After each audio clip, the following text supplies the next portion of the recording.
You can tell people what happened, Charisse. Are you a remorseful mother or are you a monster? The boy's body discovered in a wooded area. He had likely been there for days. Your lies are over. This is your chance to be honest. This is 23-year-old Charisse Stinson, the prime suspect in the murder of her own son, 2-year-old Jordan Belliveau, and the detectives interviewing her are about to discover a morbid history of abuse. I don't want to die in jail. I didn't mean I know you don't. I hit him like really hard and he hit his head really hard. On what? On the wall. Little Jordan Belliveau Junior was born on July 29, 2016, into the violent home of Charisse Stinson, his mother, and Jordan Belliveau, his father. With frequent shootings, substance abuse, and a family involved in crime, he was soon taken away from his parents by the Department of Children and Families. They had decided that Jordan was far too young to have his life ruined, and at worst, not have a life at all because of his circumstances. His new family would be the Warrens, who were part of a foster community and were the perfect fit for Jordan. For the next 2 years, his new parents gave him all the love in the world. He grew to be adored by everyone and was a gem with a bright future ahead of him. He was loved by our whole family. The Lifebridge Church community, the Coast Guard community, and the Door of Hope Foster community care. Jordan was filled with joy. Most folks knew him, the Jordan that was laid back with an easy smile and a twinkle in his eye. He was our Mr. Chuckles. This would change in 2018 when Jordan's biological mother, Charisse, went to court to take back custody of her son, falsely believing that she could give him a better life. Work really hard at whatever issues you're having, to secure a good future for yourself and your son. While she did win the case, Jordan's life went downhill. He was no longer the boy with an intoxicating smile, but a starving child whose mother lived off food stamps and whose father was a criminal, stealing cars for a living. But the worst was yet to come. On September 1st, 2018, Jordan Jr. disappeared right in front of his mother's eyes. An Amber Alert activated for this Largo boy. His mother tells police her 2-year-old son was kidnapped by a stranger. According to his mother's alibi, she and Jordan were out for a walk when a man offered them a ride. Suspecting nothing, they got in only for the man to assault the mother and speed away with Jordan. 3 days later, on September 4th, Jordan was discovered in a state that broke the hearts of everyone who knew him. Now officers are asking for your help to find him. It's good ABC Action News reporter Adam Weiner. He is live for us at the family's Largo home right now. Officers from the Largo Police Department found Jordan's body in a nearby marsh with unusual injuries that the mother's alibi couldn't explain. Now, officers are left with the grueling task of piecing together the clues to find out what happened to Junior, how it happened, and most importantly, who caused the death of Jordan Belliveau Jr. And there would be no one better to give them answers than the one person who was with Jordan that day, his mother, Charisse Stinson.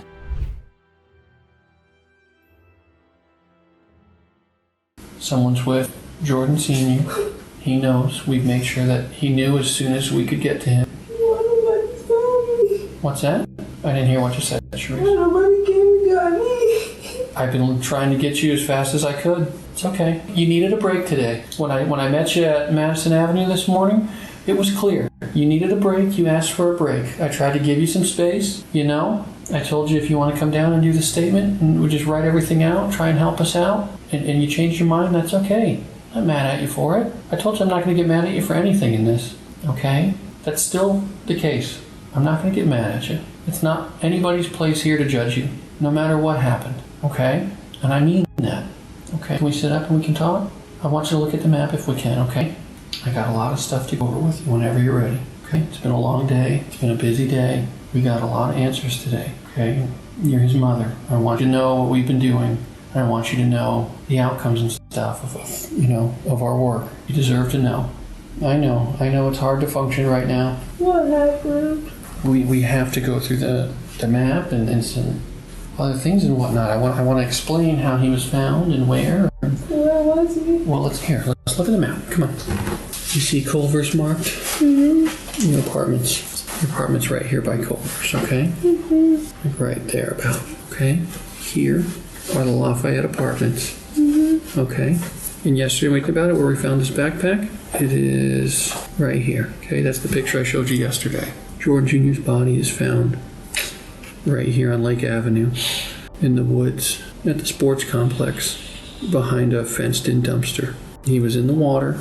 It wasn't deep water. It was pretty shallow in a wooded area. There's a little path that leads back there by a wooden bridge, and he was pretty much maybe 10, 15 feet behind the dumpster. Oh no. What's on the corner of it? What's on the corner of what? What's on the corner over there? Which corner? On that street. There used to be like a church there. I'm not sure what it is now, but there's like a big football field, baseball field area. We went there last night. You went there last night? Where'd you go last night? Me and Erica, we searched all over there last night. You searched over there last night. Did you find him? No. Okay. What led you to go over there last night? We went everywhere. We went behind Everest. We went everywhere. Okay. Don't beat yourself up because you didn't find him, okay? It's not your burden to find him. That was my burden. Okay, and he's found now. Here's a better map, closer of the area. This is the wooded area. He's right here. Charisse, how did he end up there? Remember yesterday when I told you? Can you look up? Please look up. I need you to look up, Charisse. I can't talk to the top of your head. It's not true. It can't be true. It's not true. It's true, Charisse. It's not true. Please, can you look up so we can have a conversation a little easier? Please. Charisse's apparent mental breakdown continues for nearly 20 minutes. Whether or not this is just a performance is debatable, but what detectives are certain of is that she knows more than she's letting on. However, why exactly she acts like this is something we'd only find out much later on. No! Who do you hate, Charisse? Oh, God. Why you did this? You were supposed to catch it. Who was supposed to protect him? The suspect's sensitive emotional state seems like a roadblock, but in reality, this is a crucial leverage point for detectives. They can now set up a facade of being Charisse's friends and convince her they want the best for her. With this technique being used, Charisse finally begins to crack. Why don't you start by just telling us what happened in that apartment? We know as parents things can get out of hand and one thing leads to another. We can understand that. Without the truth from you, you're just going to assume the worst. Everybody can understand as a single mom, systems failing you, that you feel you're all alone and you do something that you wish that you could take back. Something happened. Maybe part of that is true, but you have to tell the real story, Charisse. Where did you leave him? You're not gonna believe me anyway. Like, I keep telling you. You won't believe me. You won't believe me. Charisse. You won't believe me. I will if you tell me the truth, because now I know for a fact if you're telling the truth or you're lying. Okay? A lot happened today. I'll know if you're telling me the truth. I'll know if you're lying at this point. Like I told you yesterday, we can't change what happened. All we can do is make the best decisions going forward. You can do the right thing right here, right now, and tell the story of your son and what really happened to him. It's been an uphill battle for you the whole way. You've gotten no support. You've been doing it all by yourself. I don't care about that. Well, it matters, and I think it contributed to the problem. It does matter. You don't deserve to be hit. You don't deserve to be left hungry in an apartment with a hungry child, no money. You can't have a job because you can't find someone to watch him, so you can just work for a few hours. I get it. Just like I told you yesterday, I understand that. This is your opportunity to tell the story, Charisse, the way you know it needs to be told. I was there last night. I know. I heard what you said. What made you go there? We went everywhere. Where it was water, where it was woods, everywhere. You didn't see him last night? Shaking your head no? No, sir. Okay. Well, you don't have to do the sir stuff. Come on. I was there. Tell me how he got there, Charisse. Tell the real story. He deserves to have the real story be told. Why do you say all the evidence points to you? Because look at my house. Okay. We talked about that. It was his chin, man. It was his chin. What, the blood? Is that what you're saying? It was his chin. Well, be clear about what you're saying. I don't want to misunderstand what you're saying. You keep saying it was his chin. Are you talking about... Yes, sir. Okay. What really happened, Charisse? Nobody else was there except you and him. Did he die in that apartment? No, sir, he was okay. He was good. Was he dying in that apartment? Good. No, sir. You don't have Only incident was when he was choking, but he was fine after that. But he was okay. We left. He was walking. He was good. He was good. He was good. When did he die, Charisse? He was laughing. He was playing. He was good. I don't know. He was good. I'm only going to give you, come on. I want the real story. If you won't take me because I just... Okay, Charisse, we did a lot of work today. By saying this, the suspicion against Charisse only continues to grow, because she gave an alibi that is very obviously planned out and told officers she was willing to go to jail. There is only one reasonable conclusion: she is lying about what happened. In fact, her behavior now makes sense too. These are not the tears of a mother mourning her dead child, but of a criminal who is only regretful of the fact that they were caught. Charisse might think that she's almost gotten away with it, but what she does not know is that detectives have all the evidence they could ever need, and it all points to her. Okay, Charisse, we did a lot of work today. Okay, this is another map. Just so you know, we're looking at. This is Lafayette Apartments. Mm-hmm. Okay. My bearings here. This is where here is. Okay. Mm-hmm. This is where you are right here. Mm-hmm. This is where you live. I told you yesterday, or sometime during this week, we have gone through every camera and dumpster, everything along this East Bay Drive Road here. I know. That's how we found the backpack. So that's the green dot? The backpack is the green dot. Okay. I mismarked it. Right there is the green dot, the backpack. That's how we found it. Okay. By going through all these dumpsters. Okay. Okay. We found that a few days ago, like I told you. Mm-hmm. Okay. His body's here. Mm-hmm. His backpack is here. You say you left him here. Mm-hmm. Okay. So today, we started going through this area right here. Mm-hmm. On King Drive right here. There's a house with a camera. Mm-hmm. And it sees you. Can you show me that? Because I'm not going to believe that. I don't have the video right here to show you. I'm not going to believe that. Okay. Mm-hmm. You're just going to have to listen to what I'm saying. Yes, yeah. That camera shows you. Mm-hmm. I don't have the camera I'm just looking at sometimes. Oh, sorry. It's okay. At 10:15, I'm sorry, not 10:15, 10:56, that camera shows you here. Okay. Your last connection for your cell phone when you come off the Wi-Fi is 10:22 at your apartment. At 10:56, you are on camera right here with the backpack on and carrying your son. His body is in your arms. Okay. I'm not agreeing, I'm just listening to you. Okay, that's fine. 19 minutes after this camera on Keene Park sees you, this camera sees you walking south from this way, where his body is found, carrying just a backpack now. I'm going to be sick. I would be too. In 19 minutes, you walk from here. That's impossible. To here. I walked the path. It's totally possible. You walked there, and you left your son there. And then when you walk by right there, you still have the backpack that you dumped in the dumpster near the apartments that you made this whole story up about Antoine. No, I don't believe you one bit, Charisse. Antoine is the initial suspect that Charisse accused of kidnapping Jordan. Fortunately, detectives have caught on that not only is that a lie, but Antoine doesn't even exist. You are a liar? No. You have not told me the truth all week. No. That is a fact.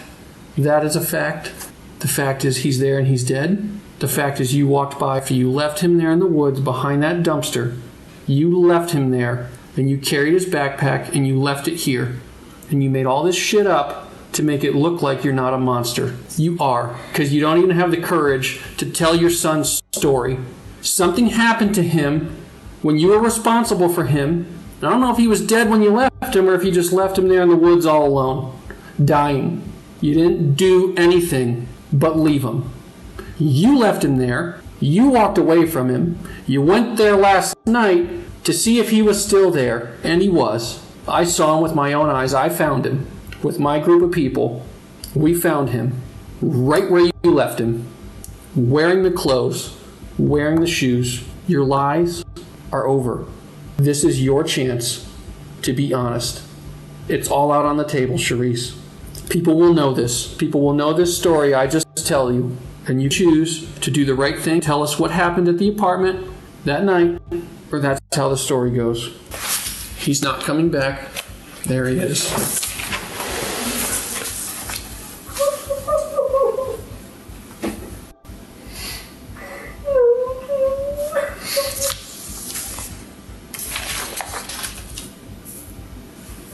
You gotta tell people what happened, Charisse.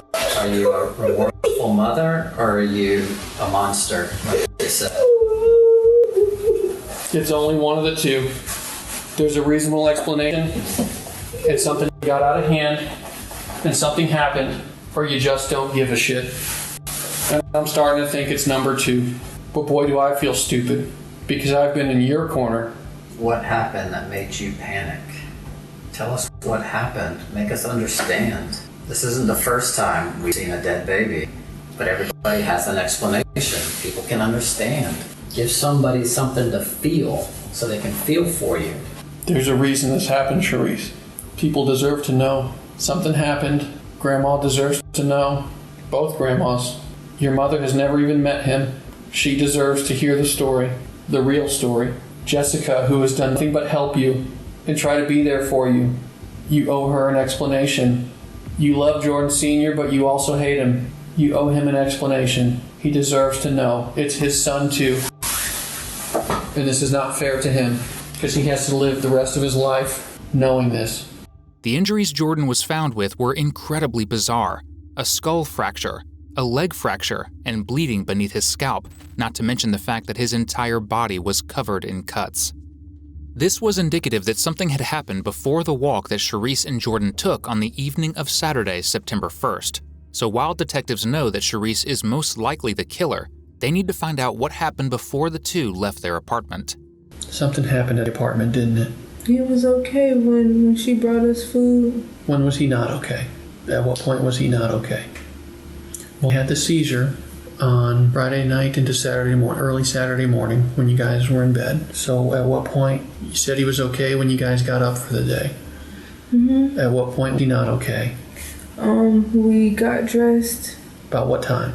Everything's pretty much the same. Saturday, what time did you get up?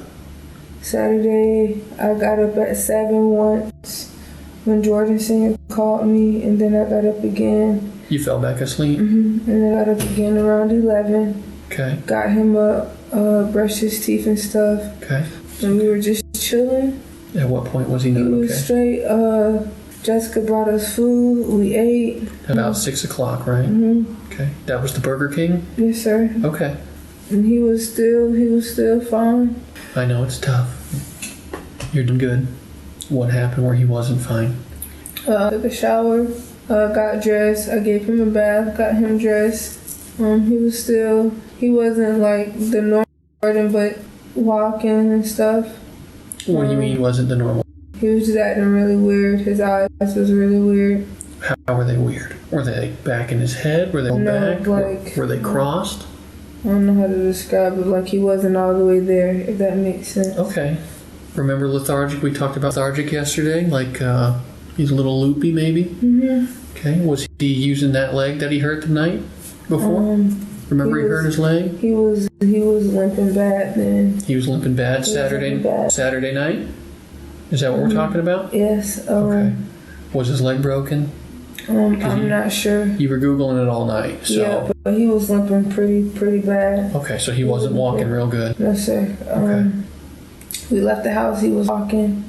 At that point, we got near, what is that? Did you leave the house the same time we were talking about all week? 9:50, 10 o'clock? It may have been like later, but I just remember when I had texted Jordan's phone. Well, 10:20 was when your phone disconnected. Does that sound right? So I'll just say 10:20. About then, 10:22? Sure. Okay. And the whole plan was to take him to Jordan Senior's house. That was the plan. It's a long walk.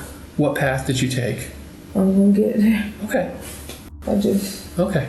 So you walk out of... I'm a bad person. I don't think you're a bad person, I'm not Charisse. a monster. You're not a monster. You're not. You just gotta let us know what happened.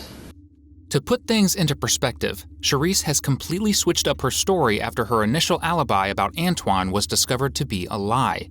According to her new alibi, Jordan had somehow hit his head close to or on the 31st of August, one day before they left the house.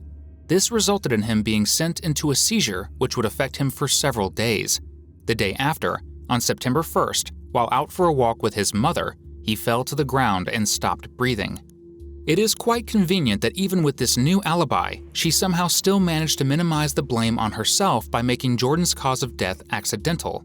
More importantly, there are two questions that Charisse refuses to elaborate on. 1. Jordan did hurt his head, but what exactly was responsible for this? Was it a fall or an intentional strike by Charisse? 2.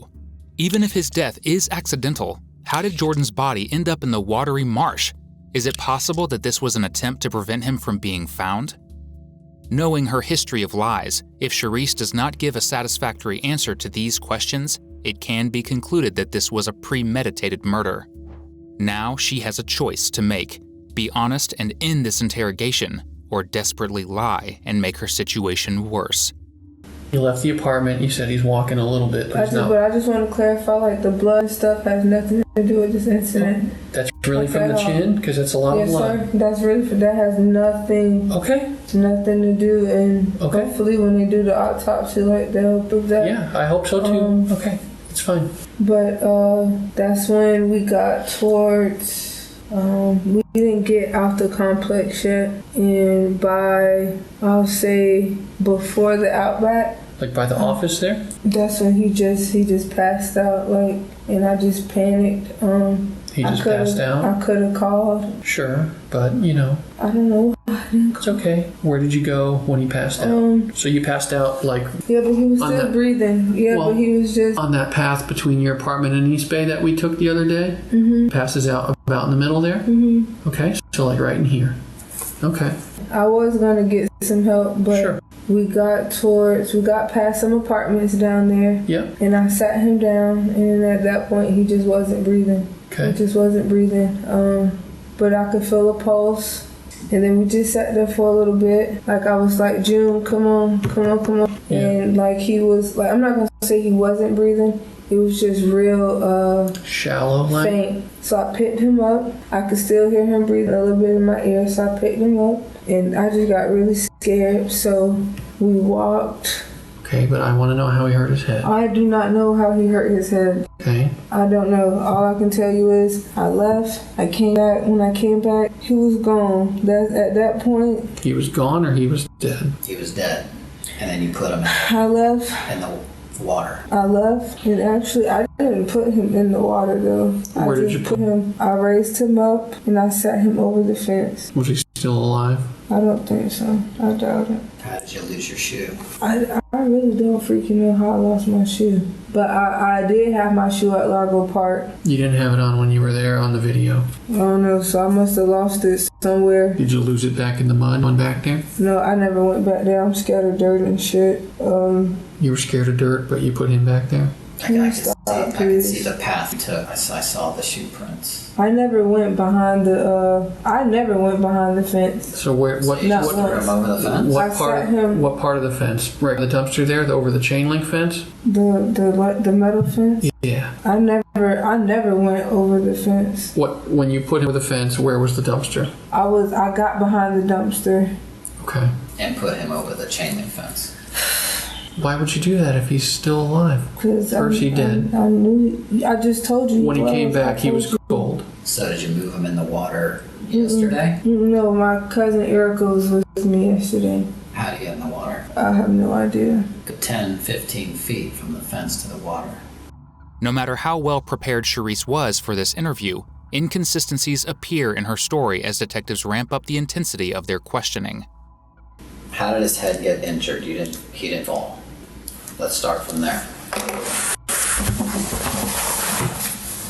Just because that's what made you leave the apartment. No, I only left the apartment because I needed him to eat. Like, I was hungry. I'm pretty sure he was hungry. But you had already got food, right? That was 3 hours earlier. Yeah, she got food. Well, that was the first time we had ate. that whole, like literally that was the first time we had eaten. So what happened to anything. him between grandma coming and you leaving the house? You want to know the honest truth based on what they're telling me?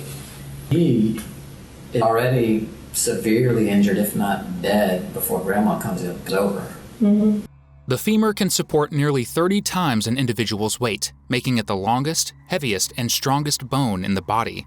This means a fracture here would result in nightmarish pain for an adult, let alone a child. Charisse managed to severely underestimate how serious Jordan's broken femur was for an entire day and did not immediately take him to a hospital. Instead, she took him on a walk less than 24 hours later, completely disregarding his injuries. Behavior like this sets off red flags for detectives as they realize that the monster in front of them has made Jordan's death as painful as possible. With this pattern of negligence and abuse from Charisse, all of the puzzle pieces finally begin fitting together for detectives. This was no accident. This was a murder. I promise you'll feel better. We'll cry about it and we'll move on. You owe it to your son. I didn't mean any of this to happen. Okay. Of course not. Lord knows I'm trying, but the only things I can think of for him to hit his head was falling, or if he hit his head on the wall when he was having a seizure. I don't know. The seizures is after right. the head injury. Mm-hmm. Seizures are a result of the head injury. I know that because my mom had seizures from her head. I already know how that process works. So that's why we keep coming back to that, because He didn't hit have a his head seizure. during the seizure. Right. It's Not before. that I know of. Well, he might have bumped it or something, but the major head injury is before the seizure. Because that's why he's having a seizure. Okay. And that major head injury is caused by somebody else. You're the only one in the apartment with him, correct? Can you give me that at least? Nobody else was there. Just you. You live there alone. So if you know that, why asking the question? Because I want you to at least admit that. I already admitted to that. Be a woman. I already admitted that we stayed alone. Okay. Then there's only one person responsible for that head injury, and that's you. Don't let the doctor guess what happened. You say the tomorrow. truth sets you free. No, it sets you free mentally, it sets you free in your heart, sets you free. That's what they mean by that. The truth will set you free. Let's try it, I guarantee it. Okay. You don't want to live with this guilt. I already let everything out. Except the one part that started this chain of events. If you want us to finish the story, we'll finish it. I'm going to suggest, unless you tell me otherwise, you murdered in that apartment. You panicked, you left the apartment, you dumped him by a dumpster. And then, according to your words, you come back, throw him over a chain link fence like a piece of trash. I didn't throw him. Chain link fence is this tall. It was all the way over there. Unless you went over the side, plop, a piece of trash. Trust me, I already feel like a horrible person. I am a horrible person. I am a monster. Because you won't come to the truth to tell us what happened that night. I will have to agree with you if that's the case. I'm trying to remember. I swear to God. You won't forget that, Charisse. You I swear won't. to God, I don't. So is that because you hit him so many times that night? You're never gonna forget that moment. You know exactly what it The is. only time I remember him hitting his head was when I'm being honest with you. The only time I remember. Okay. Well, alright, I did it. Alright. It's medically impossible to roll off a bed. I didn't say he rolled off. Okay, a 2-foot kid falling head first into, I don't suppose you have tile flooring, but if you do, not gonna happen. Kids are pretty strong. I'm so sorry. I'm so sorry. We know you're sorry, Charisse. We know. Let him know you're sorry by admitting to what you did. Nobody accepts apologies unless you admit what they did. Make it sincere. I'm just thinking about Jordan Senior. Why? The Jordan she refers to is her husband and Jordan Jr.'s father. Because through all the bullshit, that was still his child. You know, it will be easier on him if he knows exactly what happened. If he's left in the dark about the last little piece, and he'll never know. He'll have that weight to carry his entire life. He kept crying because he was hungry, and I just got mad. You know, I wasn't really mad. I just wanted him to just shut up for 2 seconds. Yeah. How are you holding him? I wasn't holding him. He was I can feel the weight coming off you as you talk.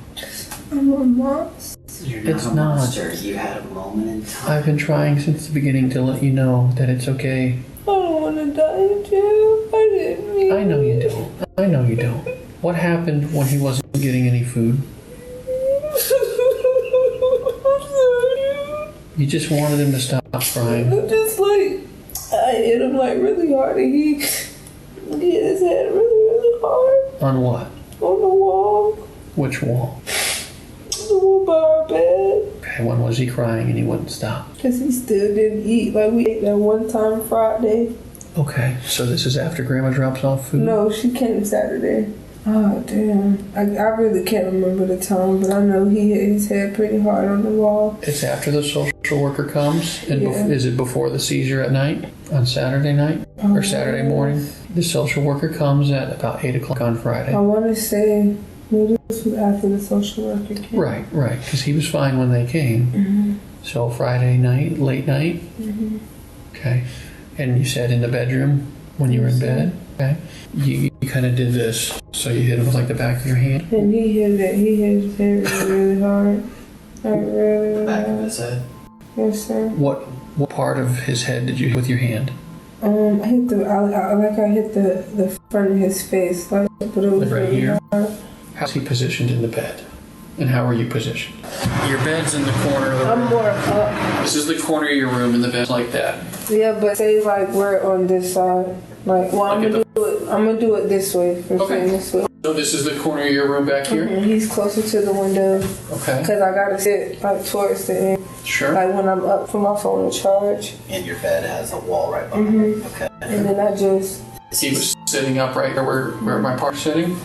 And where's your hand hit him? Don't hit my partner, obviously. Really Just put your hand on. Put your hand like that, like really, by really the hard. eyes, and then his head And goes back. then he went. Okay. What happened when he hit his head? He was crying, but he was like, Did you hit him again? At that point, I felt bad because he was. Sure. Is that why? But When does he start having the seizures? I'm proud of you. I'm proud of you. It's okay. It happened. It happened. Okay? It's hard to say. I know you didn't mean it. I know you didn't mean it. It's exactly what I've been saying from the get-go, Charisse. It was a split second. I know you're fed up. I expect you to be fed up. I know you fucked up, but I'm cold. I know, and we can't bring him I back. just took him to the hospital. Charisse, if we could bring him back, we all would. I'm gonna see him. There's not one person in this I world, was just so scared. and that's okay.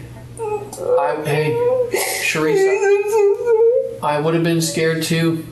I'm sorry. He knows. Charisse, he knows. Okay? Did I kill him? You injured him. And it caused some serious problems. Yeah. I killed my baby. Yeah, that's what led to his death. Yes. Okay? But it takes a strong person to admit what they did. Okay? I'm not strong, I don't deserve. Well, you won't be remembered as a monster. This is not a monster story. This has never been a story about a monster. When I met you, I knew this was a story about a frustrated mother who had no chance by circumstance because everything was against her. And I knew you got frustrated. And as we started talking about the searches and your phone and the seizure, it only became more apparent. Okay? I don't have nobody in my corner. I was in your corner. I'm gonna be by myself in there. That's not... Nobody gonna come see me. Nobody gonna forgive me for this. People will forgive you, Charisse. I forgive you. The detective is correct about Jordan's father also being a part of the problem. An in-house investigation conducted by the DCF in 2016 found that the child's living conditions were horrible. From not having enough food and deplorable hygiene to the father and uncle being involved in auto theft, Jordan's family was deadbeat. Moreover, the family home also saw several gang members visiting, some of which were wanted criminals and were known sex offenders. Worst of all, there was suspected rampant drug use within the home, with frequent use of firearms. And nobody ever means these things to happen. Can we sit outside before you take me to jail? Yeah, you gotta hang out here for a little bit. I gotta go out and make some phone calls and whatnot, okay? I want to go to jail. I know. I know. Need to. I know. You said you're hungry? Okay. Do you want to still write out what we were talking about? He was a happy kid. Are you gonna let me keep this picture? Make sure there's nothing else on there. Just hold on to it for now, okay? I'll need it back in a little bit. But you just hold it for now while you're in here, okay? So you're not alone. Let me scooch you this desk over, okay? Am I allowed to get my phone? Not right now. Okay? I just want to call my mom. I know. I'm going to let you call her. I told you I would. If you change your mind and you decide you want to write again, I'll leave it in here. It's a homicide, Charisse. What is that? It's a murder. How long do you think? I don't know. That's way down the road. It's way down the Do you road. think I'm a monster? No, I don't. I wanted to ask Can you one more. please come to court? Please? I will be there. I promise. And I know you gotta speak against I know. me, Well, but- you know, Charisse, Please, 'cause I'm not a I told you in the beginning, I don't think you're a Please bad don't person. let me go through this by myself. I'm not, Charisse. I still don't think you're a bad What person. happened to his leg? Did something happen to his leg? I know you hit his head, but it's a thigh bone. That's the strongest one it gets. Even the knee felt weird. How'd he hurt his leg for real? I swear to you, I really don't know. I just remember him falling, and after that, he just kept limping. But it wasn't really swollen. Fallen from where? When? Off the bed. But when I checked it, I knew it didn't feel right. But he wasn't like when he walked, he would just limp, but he wasn't walking. Did he hurt his leg before the social worker came or after? It was after, because that's when he was everything in the living room happens Friday crying. night, basically. Because he was chilling. So he's crying because of the leg. He's crying because. Everything was just messed up. Okay. Everything. Yeah. Did you see him fall? How he fell on his leg? I just heard like a loud boom From your bed? from him, his bed? from his bed in the living room, and then he was just crying. Is that when you brought him in your bed for the night? Yes. And then shortly after is when you hit him in the face? Because he just kept crying. Yeah. Is that when you were looking at, thigh bones, researching thigh bones? Yeah, because it just didn't feel right. Right. I knew something was wrong, but And then he has the I seizure at was night. freaking stupid. You finished the book, Charisse. And you finished it. Please don't let me go through this by myself. We won't. I've been here for you the whole time. Please don't. Please, because I know. I don't got nobody. I know, Charisse. And my mom, she broke it. I don't think she can survive this. She's not going to survive this. With this, Charisse's fate as a murderer is sealed. Ironically, Charisse also belonged to a care home like her son. Therefore, it would be correct to assume that she would understand the difficulties that come with a situation like this and would have given her child the love and care he deserved. Unfortunately, this wasn't the case, and in fact, quite the opposite happened, as we just saw. The following would be the last moments before her arrest. Okay. Father God, I made a mistake. But Lord, I'm coming to you as humble as I know how, and I'm asking you for your forgiveness. Lord, I'm asking for you to have mercy and look in people's hearts and let them know I'm not a monster and it was a mistake. Please. My life is about to change drastically. And Lord, I need you right now in the name of Jesus. I need you right now, Lord. Father God, I need you, okay?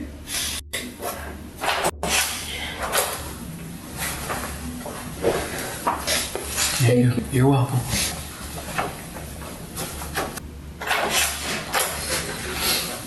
You ready? You gotta take your hands out of your shirt, okay? I gotta handcuff you now, okay? Can you be in the front of the He's gotta be in the back, okay? I gotta give you the truck driver in the back, and he might put him in the front, okay? Okay. Your key. Let me see.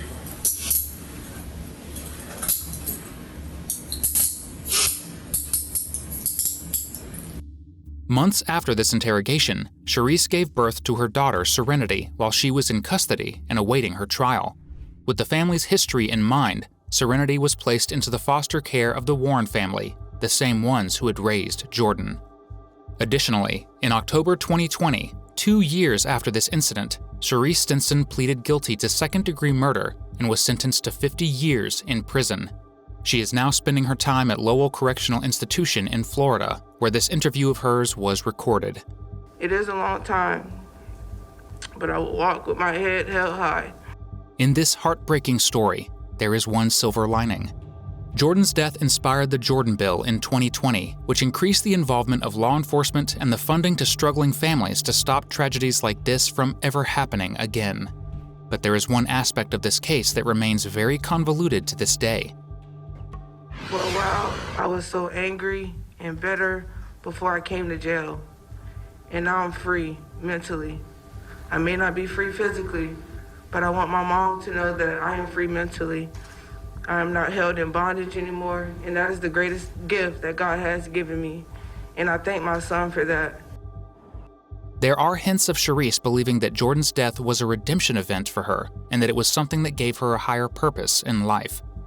For the people who loved Jordan, this was an incredibly strange thing to hear, as it seemed to devalue his death.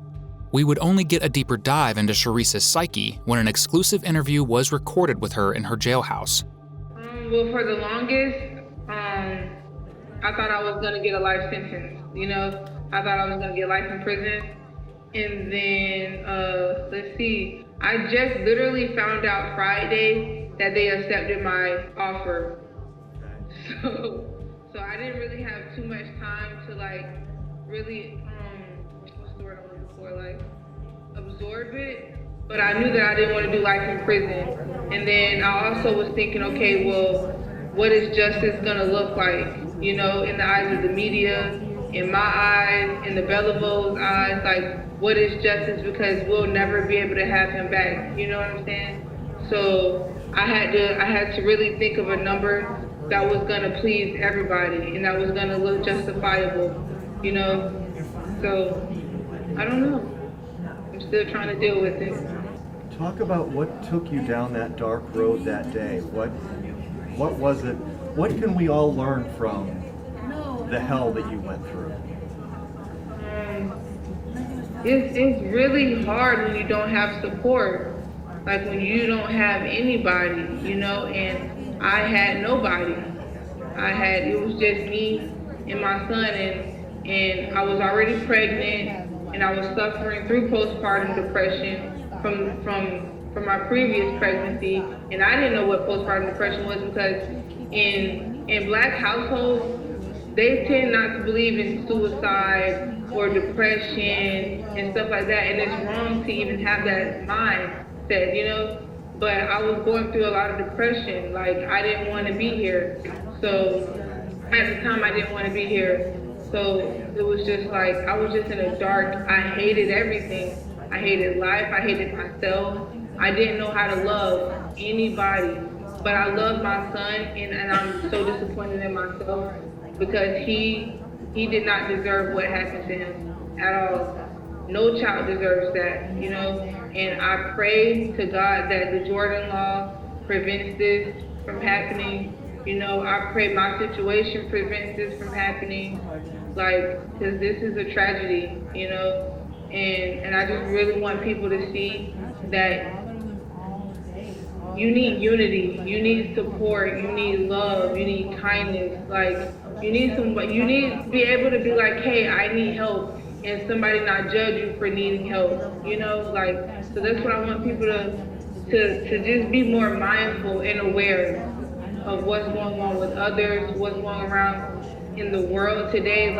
We need each other to lean on. Well, that's what I was going to say, is it seems like... Seeing as how Charisse had handled the interrogation with fake crying and incredible amounts of narcissism, many people believe this is also another act to satisfy the ones criticizing her. Do you think this was another dramatic performance, or has she actually changed for the better? Let me know down in the comments. My goal is to reach 1,000 subscribers by the end of July. Your help would be appreciated.